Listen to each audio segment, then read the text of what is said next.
Привет, кардиобойс и кардиогерлс! Сегодня у нас с вами тема аускультация сердца, которую я решил поделить на две части. Сегодня мы с вами разберем первый тон, второй тон, третий тон, четвертый тон, всякие расщепления, да, различия по интенсивности. И еще, вы думаете, что я для красоты надел, да, этот прибор, стетоскоп? Нет, оказывается, только по секрету, это доска живая. Она живая. У нее есть чувства, да, эмоции. А еще она может воспроизводить аускультацию, тоны сердца. Где-то там у нее есть сердце. Ну ладно, давайте не будем растягивать резину. Разберемся сначала с основными положениями аускультации. Да? Первое положение – это положение пациента. Начинаем мы с вами аускультацию в горизонтальном положении, когда пациент у нас лежит. Горизонтальное положение. Да, конечно же. Потом, если потребуется, вы можете пациента посадить, наклонить его вперед, да, если там нужно выслушать щелчок открытия артального клапана, либо положить его на левый бок, чтобы послушать митральный клапан, там, пролапс, либо щелчок открытия. Тоже очень много вариантов. Это мы все будем обязательно разбирать, никуда это не уйдет. Но начинаем мы с горизонтального положения. Дальше. Идем с вами дальше. Вроде тоже очень простое, но без второго пункта вся аускультация может быть бесполезной совершенно. Попросите пациента помолчать, пока вы аускультируете сердце. А также, если есть какие-то посторонние звуки, тоже попробуйте от них избавиться, если такое возможно. Потому что если пациент будет говорить, да, рассказывать вам какую-то интересную историю, то какой бы она интересной ни была, но аускультация пройдет совершенно бесполезно, вы ничего не услышите. Поэтому нужна тишина. Третье положение. Во время аускультации сердца очень важно параллельно пальпировать, найти пульс на лучевой артерии. Зачем?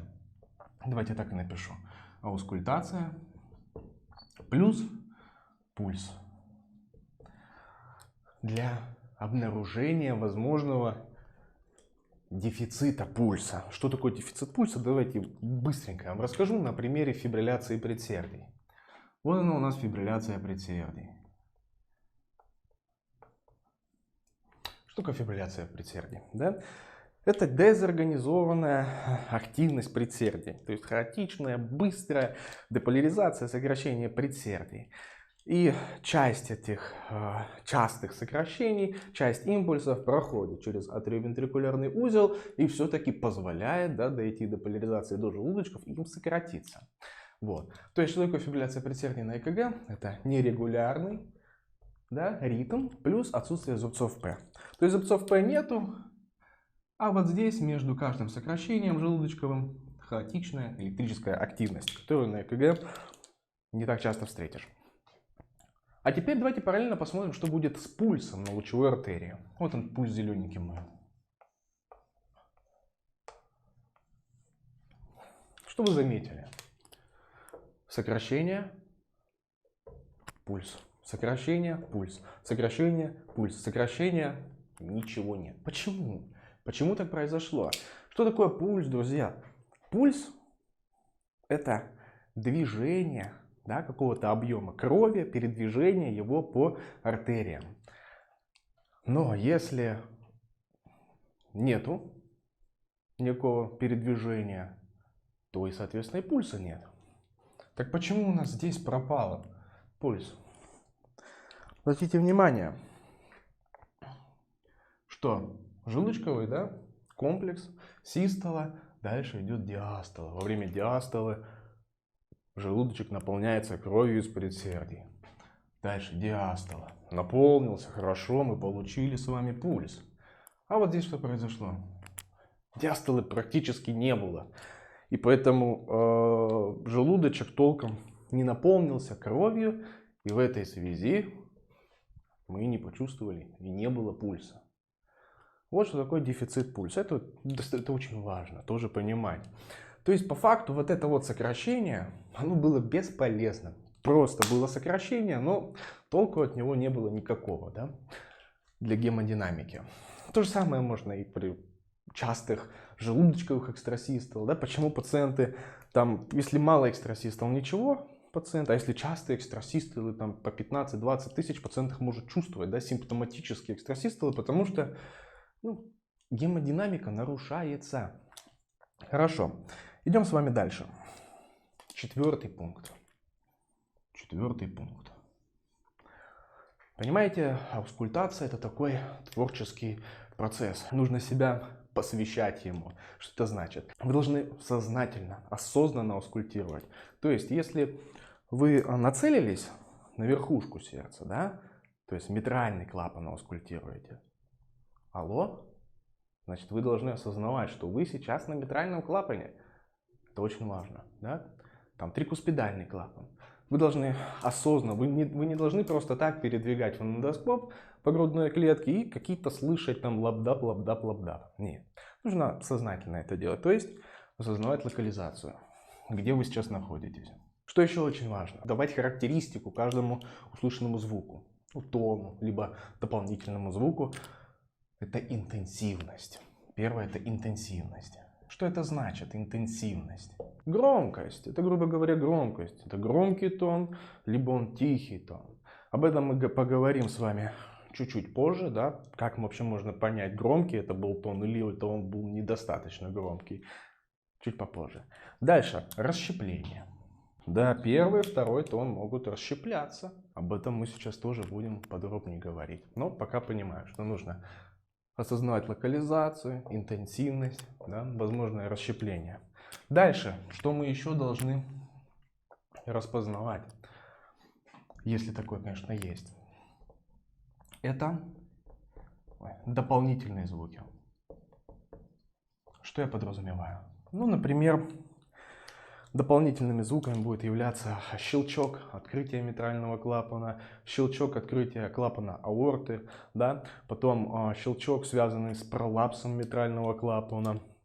Это все тоже очень важно, и про дополнительные звуки мы с вами подробнее на них остановимся во второй части нашей лекции по аускультации, потому что оно очень связано со следующим пунктиком. Что мы еще должны, да, распознавать?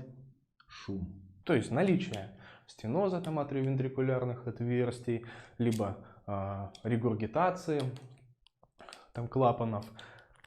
Это вот очень достаточно связанные вещи, и поэтому это мы оставим на следующую лекцию, потому что у нас сегодня достаточно большой объем с первым, вторым, третьим и четвертым тоном. Ну что, друзья, давайте теперь перейдем к точкам аускультации, да, куда нам нужно прикладывать фонендоскоп, чтобы услышать тот или иной клапан. Здесь я сейчас буду рисовать, писать непосредственно точки, да, уже не расположение, да, по межреберьям, это я буду говорить, да, но здесь очень важно понимать, откуда все-таки исходит звук. Итак, первая точка будет, вот здесь я уже подписал, 1А, это будет точка аускультации клапана аорты. Где она располагается? Итак, это второе межреберье справа, парастернально, да, около грудины, парастернально. Что мы здесь будем выслушивать? Что мы будем выслушивать в этой точке, да, во втором межреберье справа, да, парастернально? Это будет у нас стеноз, регургитация, а еще коарктация аорты. Так вот, почему я написал 1А? Есть еще 1Б. Дело в том, что стеноз клапана аорты, да, вот этот шум, он передается, да, и радиирует в сонные артерии. Вот так мы нарисуем с вами. Вот сюда стрелочка пошла, вот сюда стрелочка. Здесь у нас будет 1Б. То есть сразу мы добавляем сюда 1А будет, здесь 1Б, стеноз, и радиирует, да, звук передается в сонные артерии. Итак, это у нас была первая точка наша, это Точка аускультации клапана аорты. Ну, давайте далеко не отходить. Далее идет у нас вторая точка. Вторая точка, вот, она располагается здесь. Здесь мы аускультируем клапан, да, легочной клапан. Это у нас будет точно так же второе межреберье, но уже слева. И все так же парастернально. Парастернально. Что мы будем в этой точке выслушивать? В этой точке мы будем выслушивать, ну, помимо легочного клапана, также его и возможную патологию. Все так же. Стеноз, регургитация и дефект межпредсердной перегородки. Дефект межпредсердной перегородочки. Это у нас была вторая точечка. Давайте поехали дальше. Третья точка. Что же у нас будет за третья точка? Третья точка находится у основания мечевидного отростка. И это как раз таки у нас будет приходиться примерно вот сюда. Что мы здесь выслушиваем? Выслушиваем трикуспидальный клапан. Трикуспидальный клапан. То есть основание мечевидного отростка. Это и есть трикуспидальный клапан. А давайте я подпишу, что-то здесь не подписал. Значит, первая точка это у нас аорта, ортальный клапан. Вторая точка это у нас легочной клапан. И здесь сейчас третье это основание мечевидного отростка. Это трикуспидальный клапан. Что же здесь мы будем выслушивать? Здесь мы будем выслушивать стеноз, регургитацию и... Да, почему я именно так располагаю? Потому что чуть ниже располагается второй точки, но здесь мы уже будем выслушивать дефект межжелудочковой перегородки. Четвертая точка аускультации. Что же это такое? Она приходится на верхушку сердца. То есть это пятое межреберье, примерно пятое межреберье по среднеключичной линии. Да, приходится верхушка сердца. Здесь мы выслушиваем митральный клапан. Приходится это примерно вот здесь. И я здесь точно так же напишу сначала 4А. Итак, четвертая точка это верхушка сердца. Верхушка. Верхушка сердца, то есть это митральный клапан. Что мы здесь выслушиваем? Ну, выслушиваем также стеноз, регургитацию. Стеноз, регургитацию. Но почему я здесь написал 4А? Потому что регургитация левого, да, атриовентрикулярного отверстия, да, митрального клапана иррадиирует звук, вот этот шум, в подмышечную область. Поэтому мы вот так сделаем стрелочку, подмышечная область 4Б. И здесь то же самое мы сделаем 4А. Теперь это есть еще 4Б, подмышечная область. Да, это регургитация левого атриовентрикулярного отверстия. Да? Митральный клапан. Хорошо. Ну и последняя, но не в последнюю очередь, пятая точка. Где же она у нас располагается? Итак, пятая точка приходится примерно вот здесь. Точка Боткина-Эрма, которая располагается в третьем межреберье, также парастернально, да, около грудины.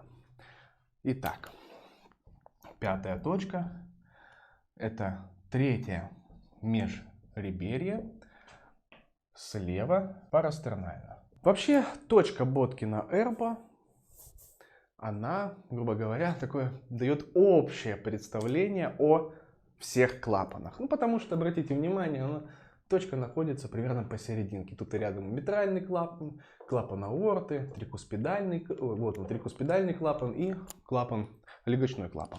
Поэтому это, во-первых, общее представление, но еще Здесь очень хорошо слышно.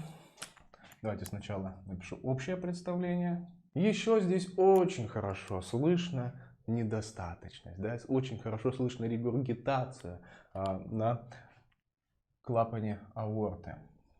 То есть недостаточность артального клапана. Недостаточности клапана аорты. Итак, у нас получилось 5 точек.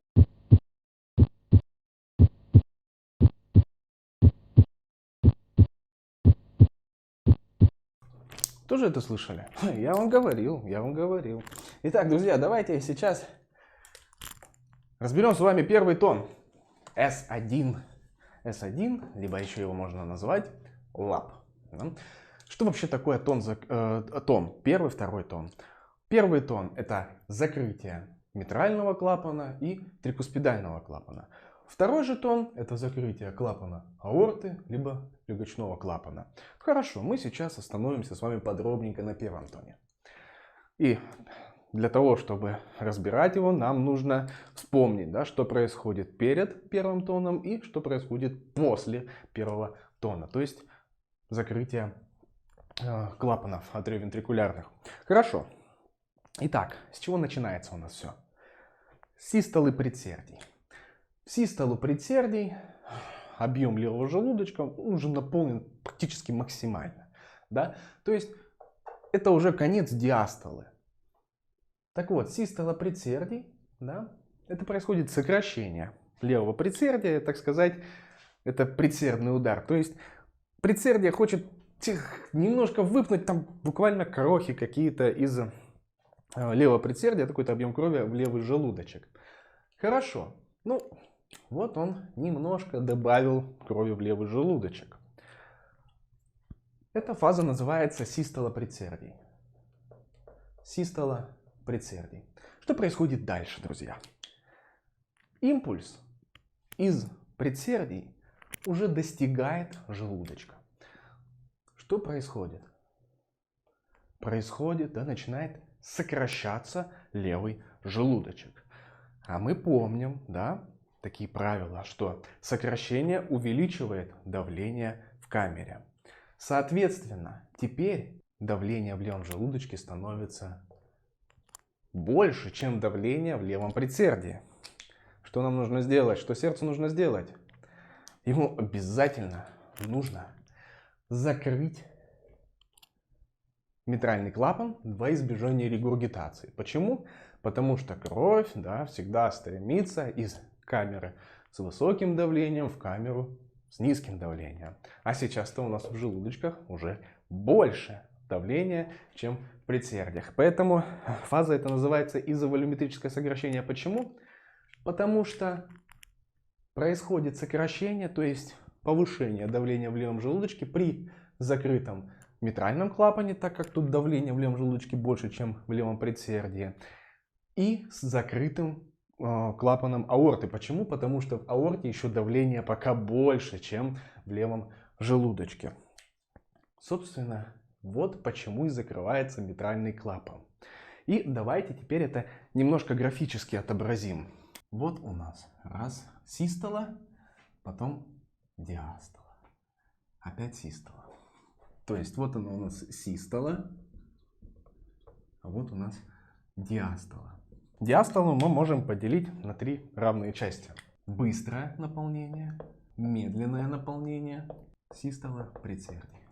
А потом опять следует диастола. Так вот, где же мы будем слышать первый тон? Первый тон мы будем слышать в начале систолы. Вот он наш будет первый тон. S1, либо лап. Хорошо, друзья. Мы с вами разобрались, что в начале систолы мы слышим закрытие атриовентрикулярных клапанов. Да? А я напомню, да, что S1 он состоит из 2 частей, грубо говоря. Во-первых, это закрытие митрального клапана М1 и закрытие трикуспидального клапана Т1. 1. Это сейчас будет важно, когда мы будем разбирать расщепление первого тона. Хорошо, но здесь есть еще одна важная деталь. Когда мы с вами общее положение разбирали, мы говорили про какую-то интенсивность. Что за интенсивность? Громкость.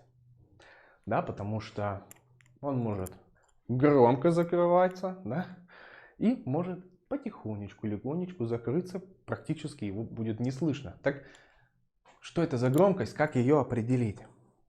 Если клапан громко закрывается, что это значит? В норме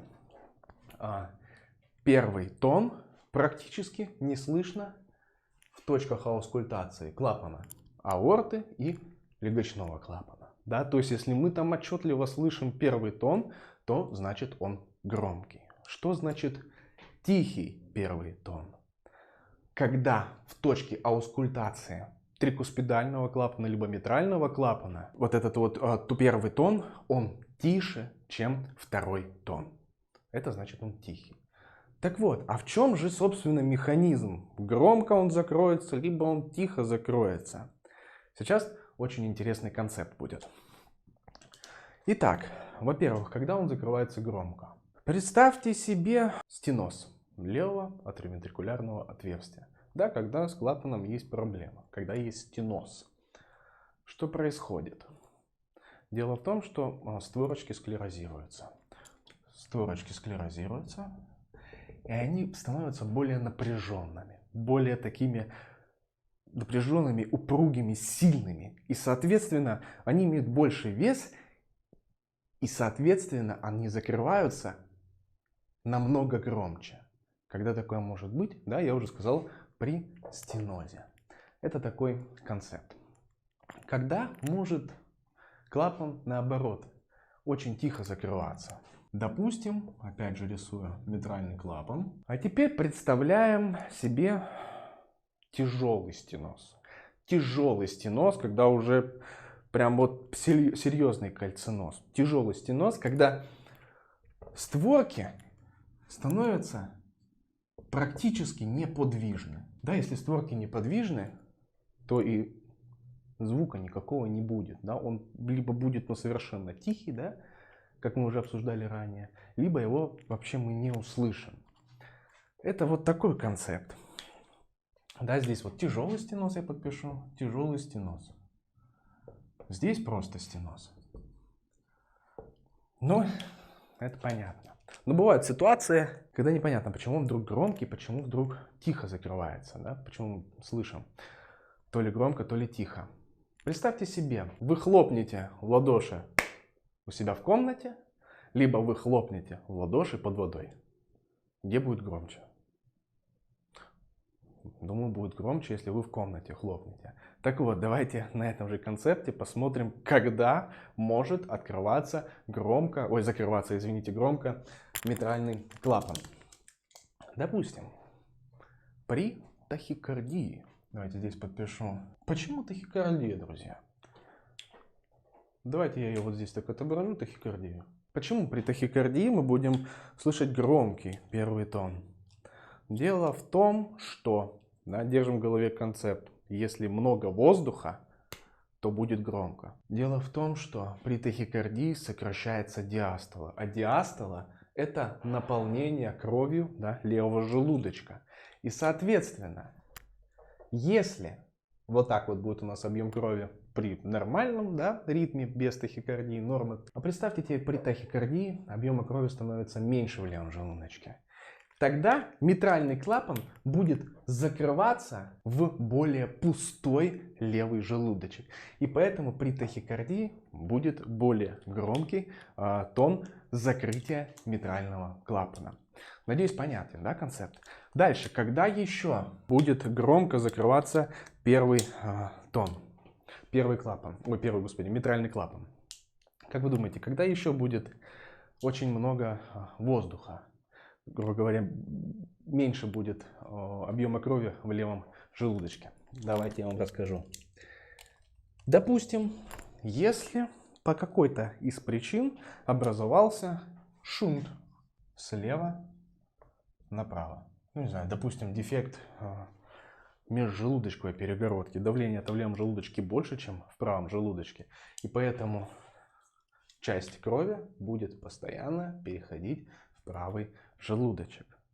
И поэтому в этой связи первый тон, да, тон закрытия митрального клапана, он будет закрываться, опять же, в более пустой левый желудочек. Идем с вами дальше. Какая еще может быть причина? Короткий ПКУ. Что такое ПКУ? Да?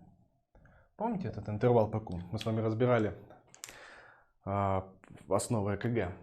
Это движение импульса от предсердий к желудочкам. Когда может быть короткий ПКУ? Ну, допустим, это Вольф, Паркинсон, Уайт, или, допустим, узловой ритм, да, либо нижнепредсердный ритм. Так вот, дело в том, что импульс быстрее добирается из предсердий в желудочке, соответственно, диастола немножко сокращается, опять же, объем левого желудочка уменьшается, и поэтому, да, атриовентрикулярный клапан, он закрывается в более свободный желудочек. Хорошо. Дальше, когда мы можем слышать более тихий первый тон. Ну, допустим, это хоббл. Да, помимо еще тяжелого стеноза, можно сюда еще отнести хоббл. Дальше пневмоторакс. Дальше ожирение. То есть любые состояния, когда расстояние от источника звука до нашего фонендоскопа, оно увеличивается. Да, хоббл — это повышенная воздушность легких, там и пневмоторакс, и ожирение. То есть мы будем хуже слышать, да, в связи с какой-то, ну, из патологии. Хоббл, там, пневмоторакс. Это понятно? Хорошо, двигаемся дальше.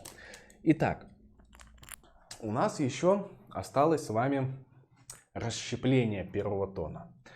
Так, что же такое расщепление первого тона? Я уже сказал, что первый тон делится на митральный компонент и трикуспидальный компонент. Но по какой из причин происходит так, что они закрываются асинхронно? Давайте опять же нарисую вам. А у меня где-то нарисовано. Вот здесь у меня нарисовано. Первый тон, да? Тут сразу компоненты митральные, трикуспидальные. А представьте себе, допустим, блокаду правой ножки пучка Гисса. Что тогда будет? Вот у нас проводящая система желудочков. Вот она наша левая ножка, вот у нас правая ножка. Если заблокирована правая ножка, то импульс сначала пойдет по левой ножке, да? А только затем уже деполяризация, да, электрическая активность дойдет до правого, да, желудочка. И в этой связи у нас уже будет расщепляться первый тон. Тогда это будет выглядеть уже немножко иначе. Тогда сначала будет митральный компонент, а затем трикуспидальный. Ну, довольно слов, давайте сначала послушаем нормальный лабдаб.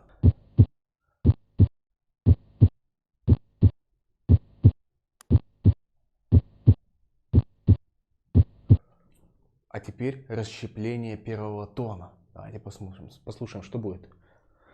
Обратите внимание, что первый тон будет с двойным компонентом.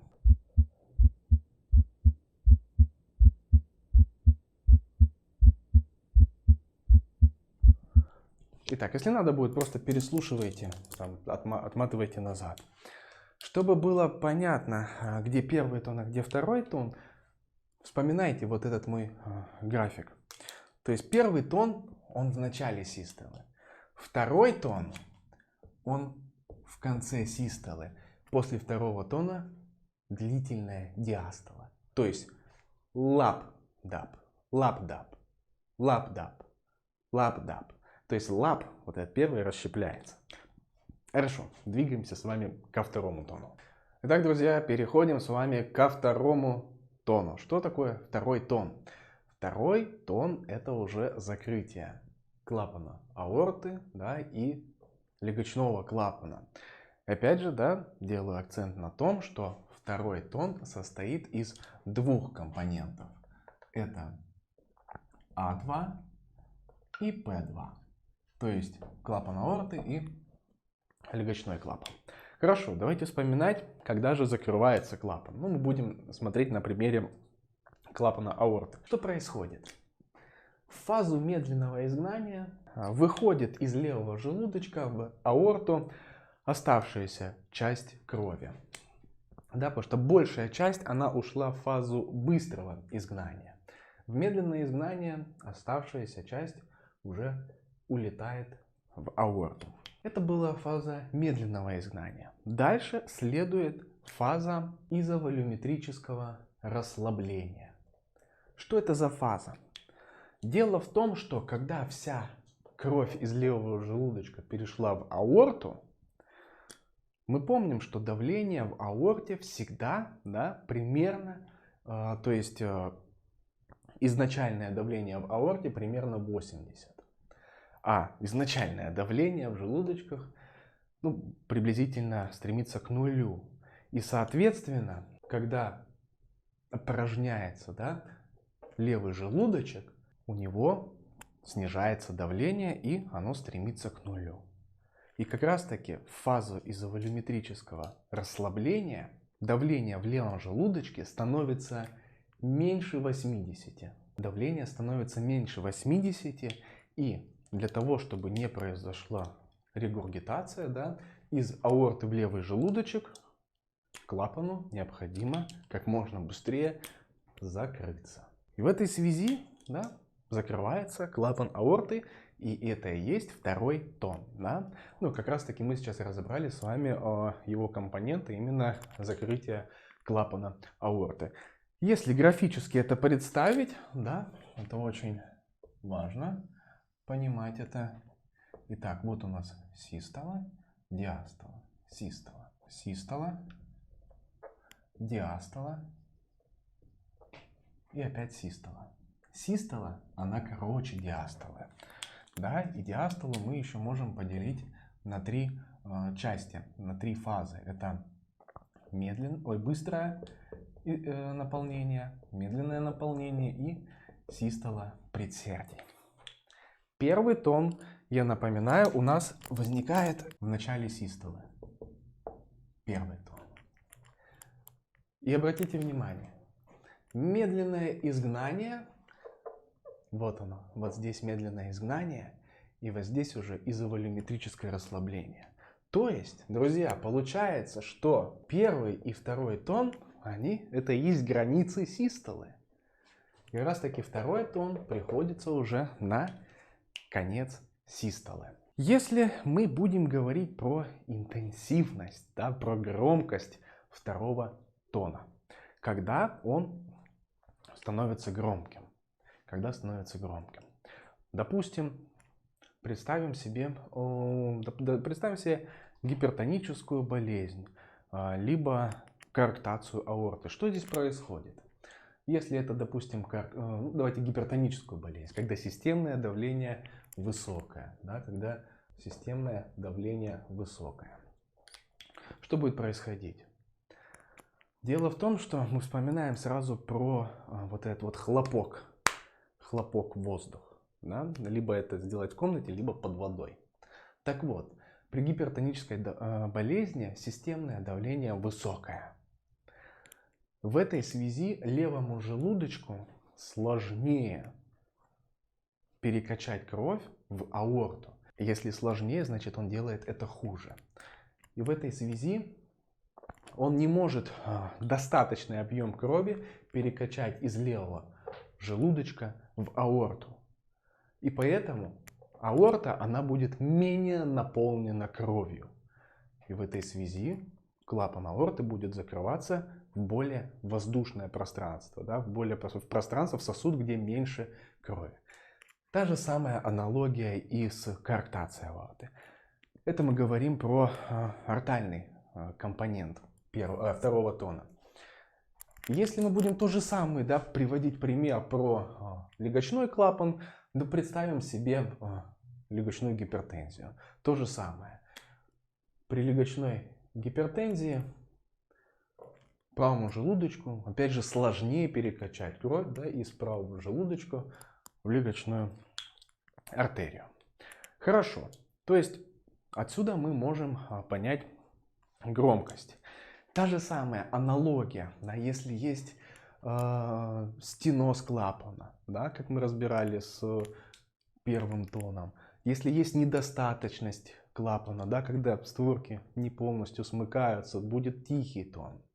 Хорошо. Теперь важно, здесь немножко стоит остановиться, это расщепление. Расщепление второго тона. Давайте я вот здесь немножко сотру, да, потому что сейчас мы второй тон будем расщеплять. Я сейчас вам рассказываю базовые концепты, да, потому что причин может быть много, и расщеплений, и изменения интенсивности, но я вам рассказываю про самые частые причины. Итак, расщепление второго тона. Когда это может происходить? Смотрите, друзья. Есть физиологическое расщепление, оно достаточно часто встречается у молодых. Как оно выглядит? То есть, вот здесь у нас клапан аорты, а вот здесь у нас легочной клапан. Что такое физиологическое расщепление? Физиологическое расщепление. Дело в том, что его очень хорошо слышно, да, часто у молодых на вдохе. На вдохе. Что происходит на вдохе? Итак, вдох приводит к увеличению внутригрудного давления. Внутригрудного давления. При повышении внутригрудного давления увеличивается преднагрузка на правый желудочек. Преднагрузка на правый желудочек. Дальше. Преднагрузка на правый желудочек, да, то есть там уже больше, да, больше, чем обычно объем крови, увеличивает систолу правого желудочка. Соответственно, если увеличивается систола, да, правому желудочку нужно больше времени, чтобы перегнать кровь из правого желудочка в легочную артерию. Соответственно, и увеличивается время до закрытия легочного клапана. И поэтому сначала закрывается клапан аорты, а затем закрывается легочной клапан. Да, это физиологическое расщепление, оно очень часто бывает у молодых. Второе. Широкое расщепление. Первое, по аналогии с первым тоном, это блокада правой ножки пучка Гисса.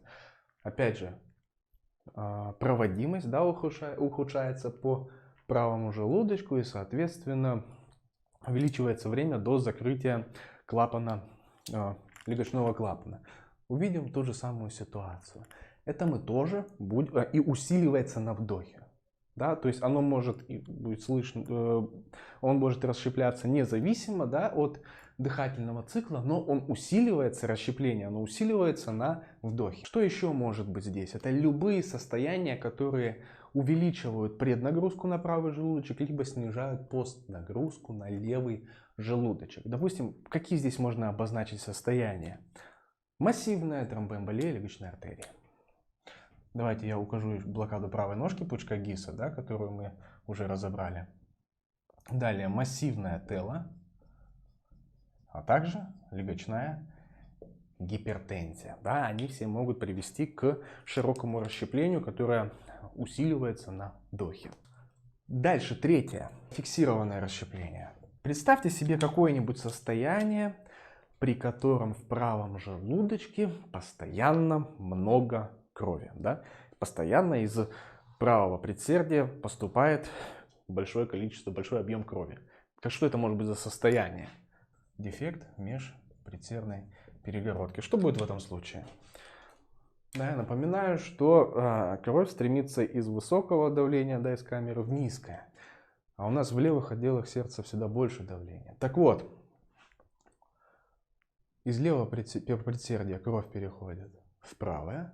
Из правого предсердия кровь, да, помимо того, что пришло из полых вен, еще и пришло из левых камер. И все это устремилось в правый желудочек. И теперь правому желудочку нужно удлинять свою систолу для того, чтобы попробовать перекачать вот этот вот большой, да, больше, чем обычный объем крови в легочную артерию. И в этой связи, опять же, увеличивается время до закрытия легочного клапана. Это называется фиксированное расщепление. Ну и последнее, что бы я сюда добавил, но не в последнюю очередь, это расщепление наоборот. Ну, то есть, если это назвать, это парадоксальное расщепление. Когда сначала закрывается легочной клапан, да, то есть P2, а уже затем закрывается клапан аорты. Когда такое может быть? Ну, если мы возьмем по аналогии. Да, я не уточнил фиксированное расщепление, почему оно так называется, потому что оно не зависит от дыхательного цикла, будь то вдох, будь то выдох. Фиксированное, да, расщепление, парадоксальное расщепление при блокаде левой ножки пучка Гисса. Блокада левой ножки пучка Гисса. Да, парадоксально, потому что, во-первых, сначала у нас первый компонент это легочной клапан, а затем уже клапан аорты. А второе, в чем парадокс, собственно, это то, что он не на вдохе, а на выдохе. Да? То есть здесь уже подписать уже выдох. Ну, давайте послушаем расщепление.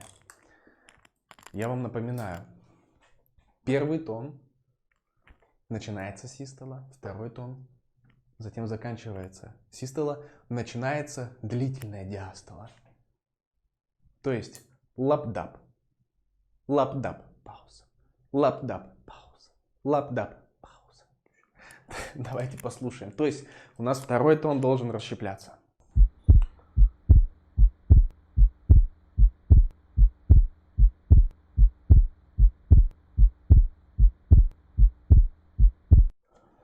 А теперь давайте сравним с нормой. Обычный лап-дап.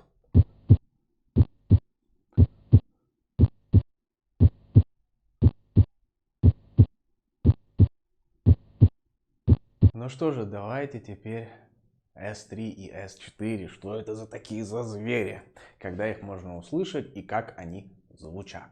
Итак, третий и четвертый тон. Повторяем нашу схемку. Вот такой у нас будет сердечный цикл. Итак, в начале систолы что мы слышим? Мы слышим первый тон. Вот он наш первый тон. S1 либо лаб. Дальше. Перед диастолой мы слышим S2. Никто иной, как даб. Лап-даб. Дальше диастола заканчивается. Начинается систола, мы слышим опять S1, первый тон. И затем перед диастолой мы слышим второй тон. Лап-даб, лап-даб, лап-даб, лап-даб, лап-даб. Ну и дальше. Третий тон, откуда же он берется? Для этого нужно вспомнить, собственно, откуда ими бы взяться. Для этого нужно вспомнить, что диастола у нас идет это быстрое наполнение, затем медленное наполнение, а затем у нас идет уже систола предсердий. Хорошо. Когда же возникает третий тон? Третий тон у нас возникает в фазу быстрого наполнения. Да, то есть в начале диастолы. Вот сюда мы нарисуем уже вот так вот. S3. Давайте обратимся к нашему сердечку. Что это такое за у нас быстрое наполнение? Быстрое наполнение – это фаза, когда кровь из левого предсердия быстро и в большом объеме переходит в левый желудочек. Да, это та фаза, если вы вспомните график из прошлой лекции, то есть объем желудочков быстро наполняется. Да? У нас быстрое наполнение левого желудочка. Так вот, откуда вот в эту фазу взяться третьему тону? Дело в том, что левый желудочек во время диастолы, во время наполнения, он растягивается. Он растягивается, да, чтобы поместить в себя весь объем крови. Так вот, есть определенные состояния патологические, когда существует барьер, когда есть максимальная точка, где левый желудочек больше не может растягиваться. И если есть такое патологическое состояние, то что происходит? Во время фазы быстрого наполнения левый желудочек начинает растягиваться. И когда он достигает своего пика, он начинает вибрировать. Он начинает вибрировать. И эта вибрация есть тот самый третий тон. Третий тон, который мы слышим в начале диастолы. Что же это могут быть за состояния, да, причины появления третьего тона? Допустим, недостаточность митрального клапана. Что за... Вот почему? Как вы думаете, недостаточность митрального клапана? То есть при недостаточности митрального клапана существует такой процесс, как регургитация. То есть митральный клапан не до конца закрывается, и во время систолы, когда кровь должна переходить в аорту, она еще и обратно уходит в левое предсердие. То есть в систолу, помимо того, что кровь идет в аорту, она еще и возвращается в левое предсердие. И дальше, в следующий уже цикл, в левый желудочек кровь будет поступать, помимо объема, который пришел, да, у нас из малого круга кровообращения, плюс объем, который вернулся во время систолы. То есть объем в левом предсердии намного больше будет поступать в левый желудочек. И, соответственно, левый желудочек к такому не готов. Он растягивается. Да, предсердие, спасибо, спасибо. Вот оно, все, хватит. Я помню, в прошлый раз этого было достаточно. А подожди, предсердие говорит, у нас еще была регургитация. Нет, нет, нет. И начинает вибрировать. И это и есть третий тон. Дальше что еще может быть? То же самое, недостаточность артального клапана, да? Недостаточность клапана аорты. Почему недостаточность клапана аорты? Это то же самое.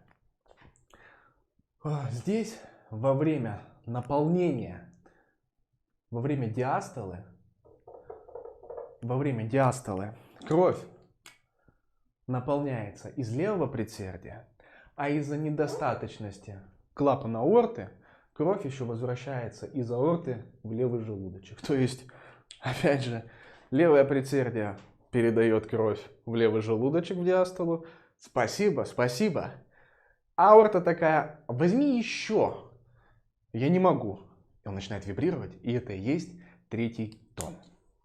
Так вот, третий тон будет этот же приходиться, да, на начало диастолы. Дальше. Еще один хороший пример, не связанный уже прям непосредственно с клапанами, но тоже есть свой компонент. Это дилатационная кардиомиопатия. Что такое дилатационная кардиомиопатия, друзья? Это увеличение камеры, но без увеличения миокарда. То есть, смотрите.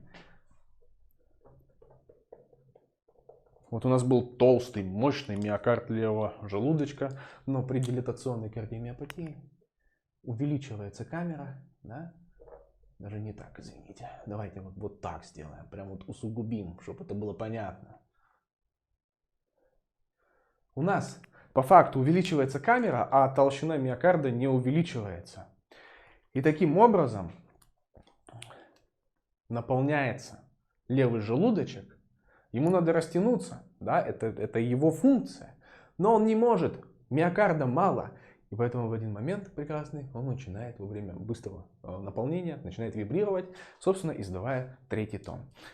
А теперь давайте с вами послушаем третий тон. Сначала норму. Сначала норму. Представим, что здесь нет ДКМП, нормальное наше сердце. Лучевая артерия.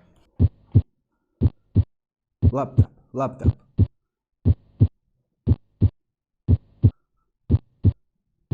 А теперь давайте послушаем третий тон. Напоминаю, у нас идет лап-дап, потом сразу в начале диастолы третий тон. Лап-дап, третий тон. Лап-дап, сразу третий тон.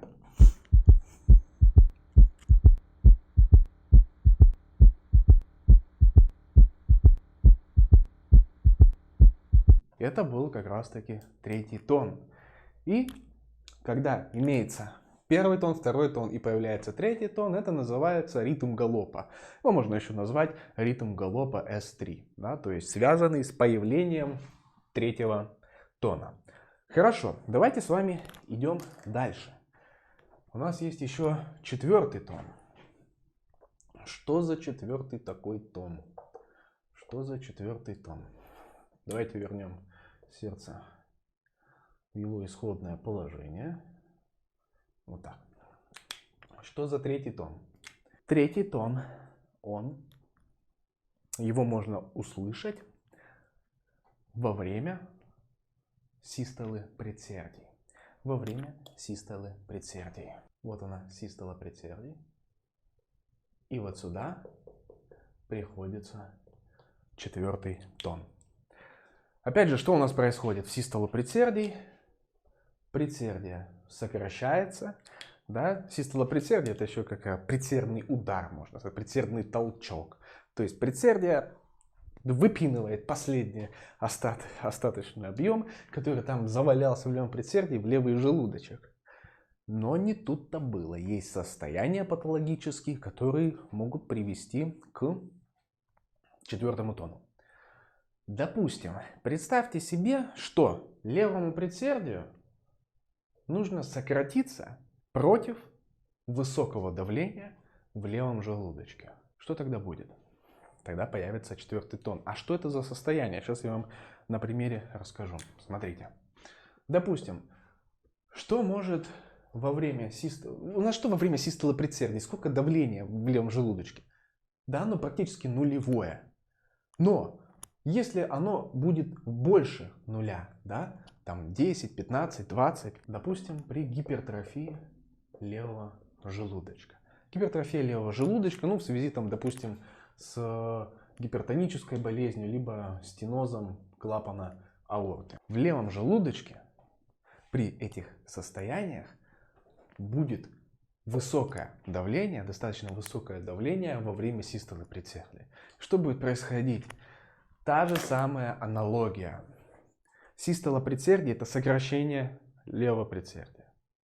Так вот, если левое предсердие сокращается против априори высокого давления в левом желудочке, то мы по факту слышим вот эту вибрацию левого предсердия, который пытается сократиться против этого левого желудочка. Вот эта вибрация и есть четвертый тон. Какое еще состояние может быть? Допустим, ишемия, инфаркт. Ишемия, да, инфаркт. Что здесь при ишемии, инфаркте? Нарушается реполяризация. Нарушается реполяризация левого желудочка.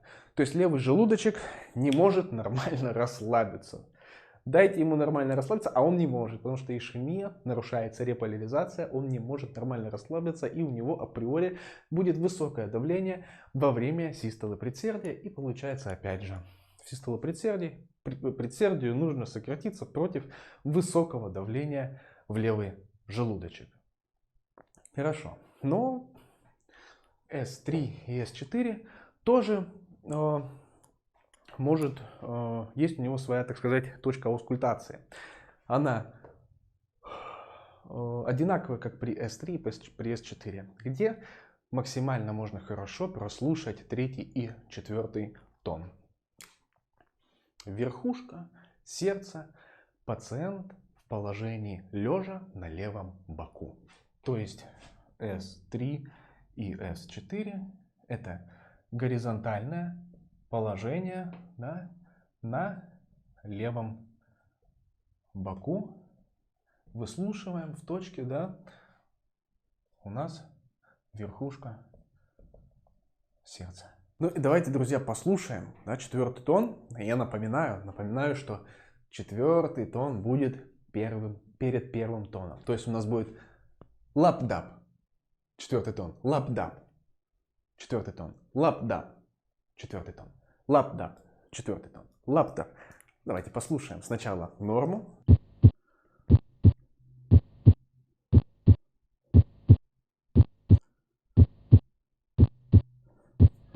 А теперь четвертый тон.